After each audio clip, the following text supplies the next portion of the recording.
భారతదేశాన్ని అగ్రరాజ్యంగా మార్చాలని చెప్పి విశ్వగురు స్థానంలో ప్రతిష్ఠించాలని చెప్పి ఏకైక లక్ష్యంతో నరేంద్ర మోడీ గారి ప్రభుత్వం ఆయా రంగాలపై ప్రత్యేక దృష్టి సారించి 70 సంవత్సరాల స్వాతంత్ర భారతదేశ చరిత్రలో ఎన్నడూ లేనంతగా అత్యధిక నిధులు ఇస్తున్న విషయం వాస్తవం. ఈ దేశం అభివృద్ధి చెందాలంటే అన్ని రాష్ట్రాలు అభివృద్ధి చెందాలి. రాజకీయాలకు అతీతంగా అన్ని రాష్ట్రాలను అభివృద్ధి చేస్తేనే దేశం బాగుపడుతుందనే విషయాన్ని దృష్టిలో ఉంచుకొని రాజకీయాలను పక్కబెట్టి ఈ గత 10 ఏళ్లలో మోడీ గారి నేతృత్వంలో శ్రీ నితిన్ గడ్కరీ గారి యొక్క సారథ్యంలో తెలంగాణకు రోడ్ల విస్తరణ కోసము 1,00,000 కోట్ల రూపాయలను కేటాయించడం జరిగింది.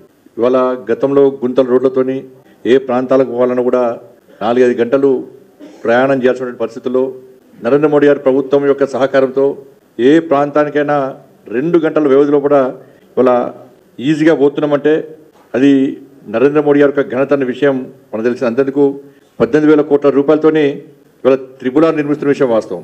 దాంతోపాటు నేషనల్ హైవేస్తో పాటు గ్రామాల్లో గ్రామీణ సడక్ యోజన విషయంలో కానీ సిఆర్ఎఫ్ నిధులతో కానీ అనేక నిధులను గ్రామం నుంచి నగర స్థాయి వరకు రాజధాని వరకు కూడా అన్ని రోడ్లను నిర్మిస్తున్నటువంటి ప్రభుత్వం కేంద్ర ప్రభుత్వం అనేక రకాల నిధులతోని వివిధ పథకాల ద్వారా. రైల్వేల విషయానికి వస్తే గతంలో ఎన్నడూ లేని విధంగా ఈ 10 ఏళ్లలో 32,000 కోట్ల రూపాయలు ఖర్చు చేసినాం రైల్వేస్ కోసం. కొత్త రైల్వే ప్రాజెక్టు కానీ రైల్వే నిర్మాణాల కోసం కానీ కేవలం ఈ ఒక్క ఏడాది బడ్జెట్లోనే 5,336,000 కోట్ల రూపాయలను రైల్వే నిధుల కోసం ఇలా కేంద్ర ప్రభుత్వం కేటాయించి తెలంగాణ రాష్ట్రానికి ఇంత పెద్ద మొత్తం చరిత్రలో దేశ చరిత్రలో ఉమ్మడి ఈ తెలంగాణ చరిత్రలో ఎప్పుడు కూడా ఇంత పెద్ద మొత్తంలో నిధులు కేటాయించిన ఘనత ఎవరికి లేదు. కేవలం నరేంద్ర మోడీ ప్రభుత్వము ఇలా 10 ఏళ్లలో 32,000 కోట్ల రూపాయలు ఈ ఒక్క ఏడాదిలోనే రైల్వే బడ్జెట్లోనే 5,336,000 కోట్ల రూపాయలను ఇవాళ తెలంగాణకు కేటాయించడం జరిగింది.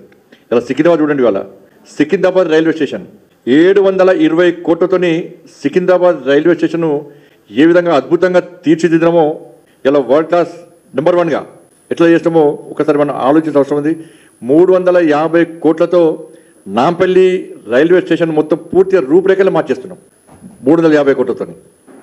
దాంతోపాటు రేపు నరేంద్ర మోడీ గారు వర్చువల్ ద్వారా ప్రారంభిస్తున్న చెల్లపల్లి కొత్త టెర్మినల్ రైల్వే స్టేషన్ ప్రారంభించబోతున్నారు. వర్చువల్గా రెగ్యులర్గా రేపటి నుంచి 24 ట్రైన్స్ చెల్లపల్లి నుంచి రాకపోకలు సాగించబోతున్నాయి. దాదాపు 500 కోట్లకు పైగా ఇవాళ దానికి నిధులు కేటాయించబోతున్నాం. గూడ్స్ రైలు అన్నీ కూడా ఇదే ప్రాంతం నుంచి ఇవాళ ప్రారంభం కాబోతున్నాయి. కాబట్టి ఇప్పటికే అమృత్ కింద 44 రైల్వే స్టేషన్లను ఆధునీకరించడం జరిగింది. తెలంగాణ రాష్ట్రంలో కూడా అనేక రైల్వే స్టేషన్లు ఉన్నాయి. 44 రైల్వే స్టేషన్లను ఇవాళ ఆధునీకరించబోతున్నాం. 5 వందే భారత్ ట్రైన్లను కూడా మనం ప్రారంభించడం జరిగింది.